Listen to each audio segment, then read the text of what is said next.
La casa Neville. La formidable señorita Manon. Autora, Florencia Bonelli. Sé que poseo el cuerpo de una mujer débil y extenuada, pero tengo el corazón y el estómago de un rey, del rey de Inglaterra. Extracto del discurso de Tilbury, de Isabel I de Inglaterra.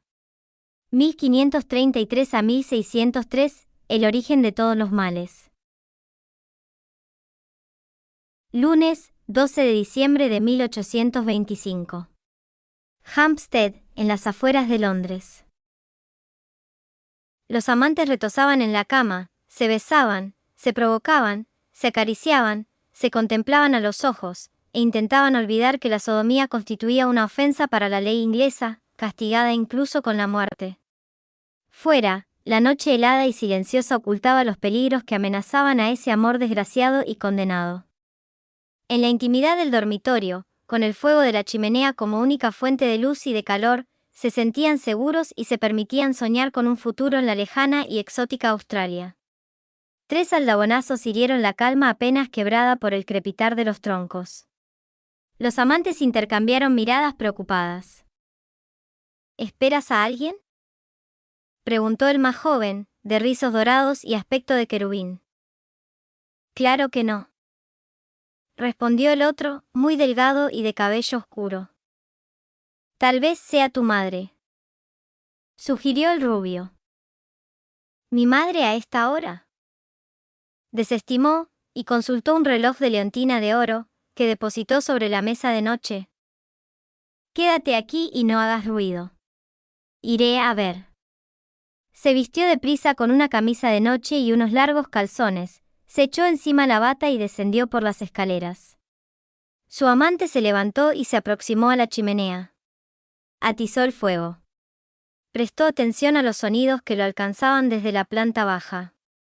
Escuchó el chirrido de los goznes al abrirse la puerta y a su amante que decía con un fastidio mal disimulado: «Ah, eres tú. Acordamos». Su voz se cortó súbitamente. Le siguieron un gemido y un golpe seco.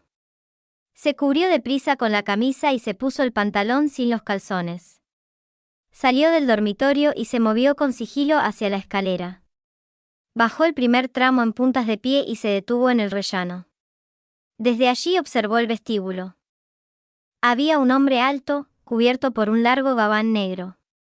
Su amante yacía inerte en el suelo. La franela celeste de su bata se teñía de un color oscuro y viscoso. Era sangre, una enorme cantidad se encharcaba en el suelo con rapidez. Se mordió el puño para sofocar un alarido al caer en la cuenta de que el amor de su vida estaba muerto, o que pronto lo estaría. El instinto lo mantuvo quieto y callado mientras contemplaba al asesino. Le resultaba difícil identificarlo, en parte por la chistera que le cubría la cabeza, y también porque mantenía la vista hacia abajo.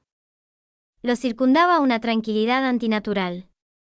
Su mano izquierda enguantada blandía un cuchillo ensangrentado al que limpiaba con la derecha sin apartar la mirada de la víctima. Repasaba el filo con un pañuelo, y lo hacía con la pericia, la familiaridad y la minuciosidad del que realiza la acción habitualmente. Se deslizó hacia atrás, consciente de que, si no se escondía, correría la misma suerte. El hombre se acuclilló junto al cadáver, le abrió el salto de cama y lo revisó en el acto del que busca objetos de valor. Se trataría de un simple ratero. ¿Qué clase de ladrón llamaba a la puerta de la casa que planeaba atracar? Un tablón del rellano crujió bajo su peso. El asesino alzó la vista y estudió la oscuridad de la escalera. El joven amante se estremeció al descubrir unos ojos oscuros y fríos, determinados y malévolos. Tuvo la certeza, la misma que había tenido la tarde en que lo conoció, que se hallaba en presencia del mal encarnado. El miedo lo paralizó. «Sé quién eres, Mango Walker», afirmó el asesino, y su voz, que rasgó la tensa quietud, le provocó un erizamiento. «Distingo tus cabellos rubios en la oscuridad». Echó a correr escaleras arriba. El hombre lo siguió.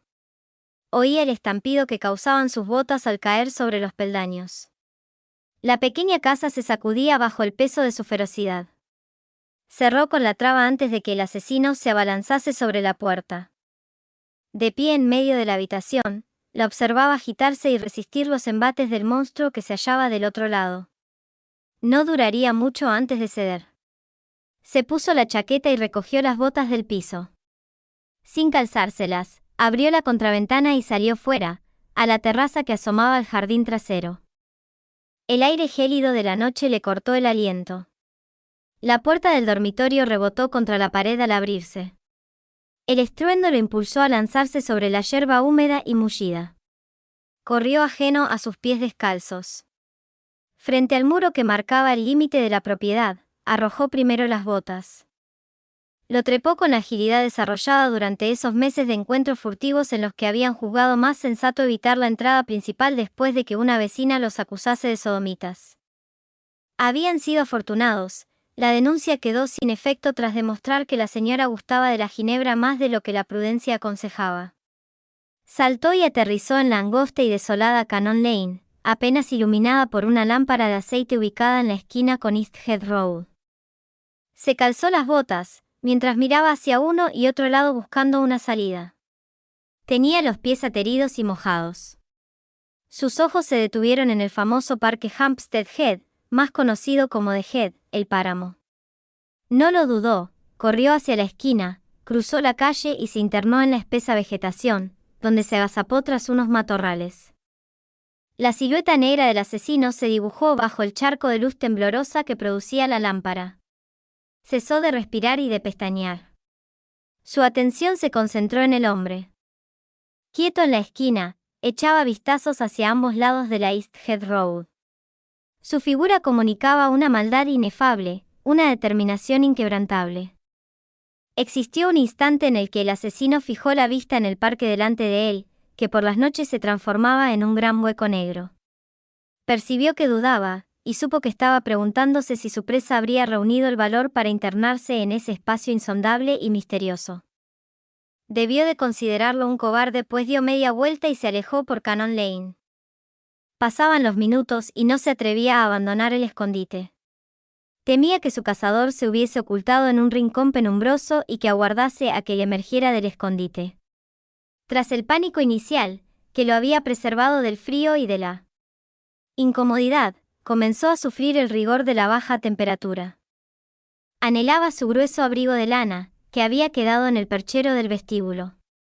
Por fortuna, tenía con él las llaves y su documento de identidad. Palpó la faltriquera del pantalón para confirmarlo. Dejó caer los párpados en un gesto de rendición al percatarse de que solo tenía las llaves. El resto había quedado en el bolsillo interno de su gabán. La policía lo relacionaría con el crimen. Lo buscarían, lo interrogarían, de eso estaba seguro. Lo habrían hecho igualmente, pues se sabía que eran amigos. Le preguntarían dónde había pasado la noche. ¿A quién recurriría para una coartada? Se obligó a establecer prioridades. En ese instante, solo contaba escapar del asesino, después pensaría en lo demás. Lloró en silencio, vertiendo lágrimas cálidas que le provocaron un severo temblor al tocarle la piel helada. Convencido de que moriría si permanecía allí, se puso de pie lentamente. Padecía cada vez que articulaba las extremidades, castañeteaba los dientes produciendo un sonido delator, la vista se le nublaba. Una vez en la calle, intentó correr, pero la respiración se le tornó fatigosa y debió caminar. Unos minutos más tarde, se encontraba frente a la casa de la mujer que le alquilaba un cuarto en la planta baja. Entró y, como conocía cada tablón del suelo, llegó hasta su habitación sin arrancar un crujido a las maderas. Se envolvió con el cobertor de la cama. No resultó fácil encender el fuego, las manos le temblaban. Una tenue llama prendió la hojarasca bajo la leña. Aproximó las manos a la fuente de calor e hizo bailotear los dedos. Acuclillado delante de la chimenea, con la vista fija en la danza del fuego, solo veía el cadáver de su amante tendido en el suelo. La imagen se repetía con obstinación. La mancha de sangre crecía y se expandía, y arruinaba la bonita bata celeste, se escapaba llevándoselo para siempre. Se cubrió los ojos y ahogó un clamor mezcla de odio y de angustia. en tanto se le normalizaba la temperatura del cuerpo y unos sorbos de brandy le devolvían el ánimo, meditó acerca de la tragedia que acababa de vivir. Repasó los hechos. Sé quién eres, Mango Walker, había asegurado. El asesino. Lo recordaba del breve encuentro en la taberna de Spaniard sin ocurrido pocos días atrás.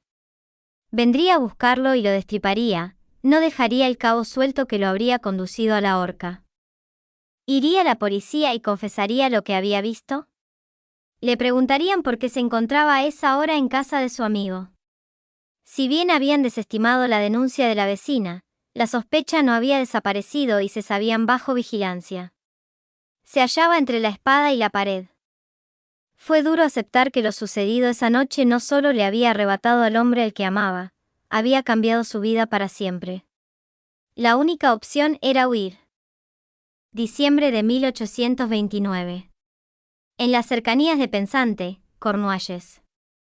Frenó al pie de la escalera y elevó la vista hacia el piso superior.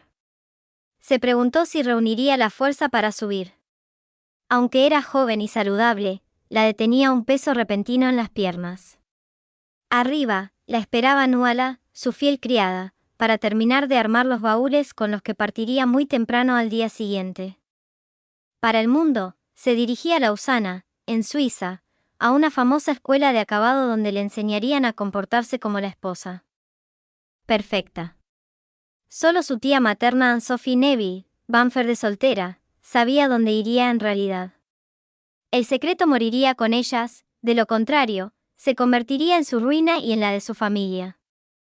Había colocado a Anne-Sophie en una posición muy difícil y comprometida, la había decepcionado, a su querida tía, la mujer que se había dedicado a ella con el celo de una madre amorosa desde que era una niña. Para su tía, ella siempre estaba primero, e incluso cuando el señor Leonard Neville le pidió matrimonio, Anne-Sophie se dirigió a su sobrina para consultarle si le habría gustado tenerlo como tío. Si tú no lo apruebas, querida, había asegurado, yo tampoco lo haré, pues jamás te impondría que vivieses con alguien a quien no aprecias. Leonard Neville había resultado encantador, por lo que la boda se había llevado a cabo. No podía negar que su tía en ocasiones se tornaba opresiva y demandante, y que su tío Leo, además de viajar de continuo, cuando estaba en casa se comportaba de un modo extraño. Todo lo soportaba con tal de que nunca la abandonasen. Tenía la impresión de encontrarse sola en el mundo, pues era huérfana de madre desde los 9 años y su padre, prácticamente un desconocido, vivía en la India. Tiempo atrás, había regresado a Londres para sellar su destino, y ella no se atrevió a plantarse y a luchar por lo que amaba. Despreciaba su cobardía, pero enfrentar a Jacob Treguarta estaba fuera de discusión. En su corazón llevaba grabada a fuego la imagen de un hombre duro, intransigente, quizá, despiadado, con el que había vivido antes de que, al cumplir 10 años, la enviase a Inglaterra a educarse bajo la tutela de su cuñada Anne-Sophie. No necesitaba de su presencia física para sentirse intimidada. Deseaba amarlo y admirarlo, y, sin embargo, le temía. No se lo habría confiado a nadie, ni siquiera a su tía, pero cuando lo pensaba lo llamaba, el déspota, lo cual la hacía sentir una ingrata. Pues vivía holgadamente gracias a las remesas de dinero que le enviaba y que le permitían pasar la temporada de Londres alquilando una graciosa casa en el barrio de Marylebone y el verano en la vieja finca familiar de Cornualles, remozada después de décadas de abandono. Su mirada vagó por la escalera de roble que no deseaba subir y se detuvo en el retrato de cuerpo entero entronizado en el rellano. Resultaba imponente por su tamaño y por la hermosa mujer que representaba, la hermana mayor de su padre, su única y venerada hermana. Nadie la mencionaba y quienes la habían conocido se cuidaban de señalar que guardaba un parecido sorprendente con ella, como si temieran que, junto con el parecido, la mujer le transmitiese sus infortunios. Como fuese, había heredado la belleza de su tía Victoria Treguarta, muerta tantos años atrás en las tierras inhóspitas de Sudamérica. Se la había llevado la viruela, o eso aseguraba la historia oficial. Jacob Treguarta sostenía que la había asesinado su esposo, Roger Blackraven, para casarse con la mujerzuela papista, como se refería a la actual condesa de Stoneville. Su tía Anne-Sophie hablaba poco de Victoria, cuando lo hacía, empleaba la locución, pobre desgraciada, para relatar sus desventuras. En su tía paterna y en sus desatinos radicaba el origen del mal que la perseguía como un anatema y que le impedía ser feliz. Deseaba morir. El resentimiento que Victoria le inspiraba la dotó del vigor para subir la escalera, correr a su dormitorio e irrumpir con rabia. Cerró dando un portazo. «Mi niña», se quejó Nuala, que extendía la ropa interior sobre la cama. «Me ha dado un susto de muerte. Espero que en esa escuela suiza le enseñen a cerrar las puertas, de lo contrario, su esposo tendrá que arreglar la mampostería a cada rato. Terminará por cansarse y la mandará de regreso aquí, repudiada y desgraciada para siempre. Entonces, mi señor Jacob, su buen padre, se pondrá hecho un basilisco, y eso no es algo que me guste ver. Cuando el demonio que lo habita se libera». La criada chasqueó la lengua y negó con la cabeza mientras retomaba el doblado de las camisas de lino, los cubrecorsés y los calzones. Nuala, una irlandesa regordeta y cincuentona, que había servido los Treguarta aún en los años de pobreza, los conocía como nadie. La mujer alzó la vista y la fijó en la muchacha. Soltó el cubrecorsé y caminó hacia ella. Le acunó el rostro con la familiaridad que se le concedía por el hecho de haber participado en su crianza. «¿Qué pasa, mi niña? No esté triste. Verá lo bonita que resultará la escuela en Suiza. Además, le vendrá bien alejarse un poco. Ya sabe usted por qué se lo digo», añadió con un gesto cómplice y preocupado. «No debí jamás prestarme a llevar y traer mensajes entre usted y ese muchacho. Santa Brígida bendita», exclamó con las manos y los ojos al cielo. «Si su padre se enterase». «Yo, en cambio», replicó la muchacha, y su voz resultó culta y agradable. «Siempre te estaré agradecida por haberlo hecho». Se abrazaron. Nuala la apartó y se secó las lágrimas con el mandil. «Cuando regrese, vendrá corriendo a buscarla», vaticinó la mujer. «¿Qué le diré?» «Lo que sabes», respondió la joven. «Aunque lo amo, sé que jamás podremos estar juntos». ¿Por qué lo alentó, entonces? Quiso saber Nuala, sin reproche en la voz. ¿Cómo evitarlo? Es el amor de mi vida. Finales de junio de 1832. Patna, India. El verano recién comenzaba y el calor ya resultaba bochornoso. El aroma dulzón del opio se acentuaba e inundaba el depósito de enormes dimensiones y de techos elevados, propiedad de la omnipotente Compañía de las Indias Orientales. La actividad se incrementaba en los días previos a la temporada del monzón, por lo que los caporales, sobre todo el jefe, de nombre Sayan, descargaban con frecuencia sus varas de bambú sobre las espaldas de los cientos de niños que se ocupaban de estibar las tortas de opio en los estantes que alcanzaban hasta el cielo raso, y no solo. Pues también era parte del trabajo evitar que se embichasen, lo que implicaba girarlas de continuo y aplicarles pétalos de amapola para preservarlas del moho. Rao Sai, menudo para sus 12 años, se dirigió hacia el sector donde otros niños arrancaban pétalos, necesitaba recargar su canasta. Al pasar junto a la oficina del patrón, descubrió, a través del resquicio de la puerta, que se encontraba reunido con Trevor Gluen, su mano derecha. Hablaban en inglés. En la Compañía de las Indias Orientales nadie sabía que él entendía el inglés, incluso que lo balbuceaba gracias a las lecciones que le daba el pastor Trevick. Permaneció oculto para escuchar la conversión, interesado después de haber oído que mencionaban a la esposa del patrón, la princesa Ramabai, a quien él adoraba pese a que se hubiese convertido a la religión de los ingleses. Minutos más tarde, atemorizado al ver que Sayan se acercaba, prosiguió su camino. No aguardó a que terminase su turno, y, a riesgo de que lo descubrieran y le propinasen una tunda, se escabulló y corrió a la casa del sabio de la aldea, el bondadoso Sri Sananda, a quien todos querían, excepto los patrones de la Compañía de las Indias Orientales, que lo detestaban. Encontró a Sananda como siempre, cubierto solo con su dhoti blanco, los ojos cerrados, sentado sobre una alfombra en medio del jardín y rodeado de personas que solicitaban su consejo y su ayuda. Sananda alzó los párpados, repentinamente alerta, y, en medio de tanta gente, clavó la mirada en el niño. Como era hombre de pocas palabras, se limitó a agitar la mano para convocarlo. Rao Sai se aproximó y le susurró al oído lo que había escuchado. El anciano, sin delatar una emoción, le indicó: «Ve a llamar al pastor Trevik». A continuación, se puso de pie y se marchó al interior de la casa ayudado por un cayado de caña. Rao Sai corrió al templo donde los ingleses practicaban sus extraños ritos. Él los detestaba, a los ingleses y a sus ritos, con excepción del pastor Trevik Yago, que era tan bueno como Sri Sananda, aunque más parlanchín y simpático. Lo encontró sentado a su escritorio, leyendo. El joven pastor lo escuchó atentamente y asintió.